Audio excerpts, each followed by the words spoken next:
Here's a check of today's top headlines, the news you need to know before you head out the door. Authorities in the Tulsa area investigate 8 deaths. 8 people are dead in connection with a large house fire in Broken Arrow. Investigators say the fire and deaths are investigated as homicides now. Authorities are not saying much about the circumstances, but they say they do not believe there is an immediate threat to the public.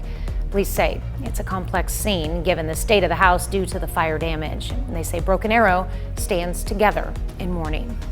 And a second excavation is underway in Tulsa in connection with the 1921 Tulsa Race Massacre investigation. The excavation includes a new area at Oaklawn Cemetery in the hopes of finding potential victims. The first excavation took place during the summer of 2021. Analysts were able to locate 19 human remains. The city says 14 of those fit the criteria for further DNA analysis. From the samples taken at Oaklawn, 2 DNA samples had sufficient amounts of DNA to move forward. And authorities are investigating allegations against Neosho County, Kansas's county attorney. According to the Neosho County Sheriff, an investigation is underway following a slew of complaints against Linus Thuston.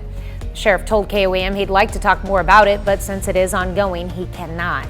The state attorney general's office did confirm there is an investigation and no prosecutorial decisions have been made.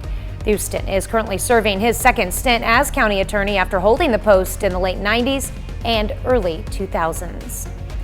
And the Coffeeville, Kansas Fire Department releases details regarding 2 structure fires over the past weekend. The fires took place at 7th and Pine and Penn Street. They say the fires were fueled in part by high winds and were large scale and suffered significant damage. No residents or firefighters were injured. That's a check of today's top headlines, the news you need to know before you head out the door.